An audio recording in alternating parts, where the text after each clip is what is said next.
I'm Theodore Sawyer. I want to introduce you to Alana Tillman. We found her art at Mint Hair Studio. I'm in downtown Santa Rosa, and this is The Bohemian Life. I love Santa Rosa.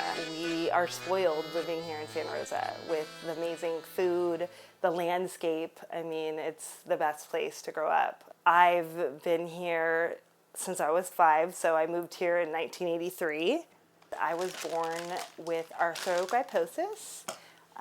It left me without the use of my arms and hands, so my joints are restricted and I don't have any muscle use. So I had to basically learn how to do everything with my mouth and feet, from writing my name to brushing my teeth. I don't live like the average human being, you know.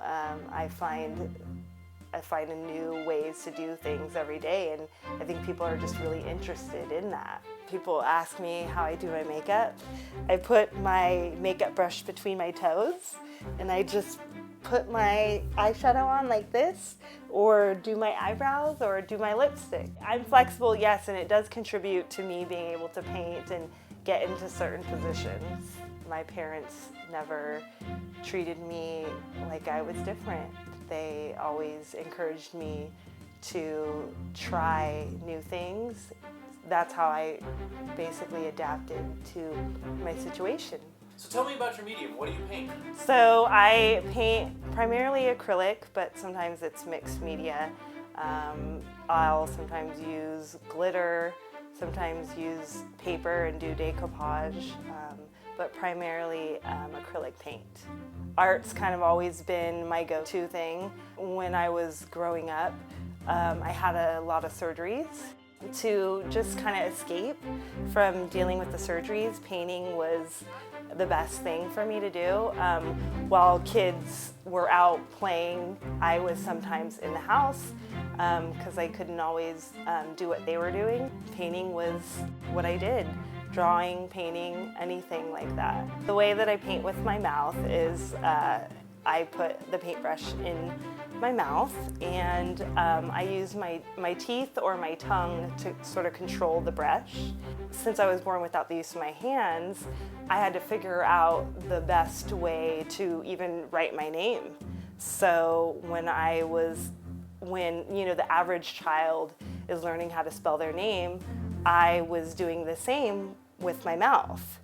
I always found myself trying to be very precise. Using my mouth and using my teeth, I felt like I had a lot of control that way. I use a long brush so that I could really see the whole piece at one time. And then I do step away from the canvas quite a bit, just so I can see everything. 3.5 years ago, I joined the MFPA, the Mouth and Foot Painting Artists of America. They're life-changing. They have made it possible for me to create and paint without worrying about where my next canvas is coming from. They're an amazing organization. What do I want them to know about me? I obviously didn't take no for an answer, and I feel like anybody else can and should do the same. You know, and I'm not afraid of no as well. You know, a lot of people are always, well, they said I can't do that. No, that's not true. You can do whatever you want to do. I'll be painting for as long as my body lets me paint. Success would be just living off of my art. And sure, I mean, I have down days just like everybody else, but for the most part, I'm smiling.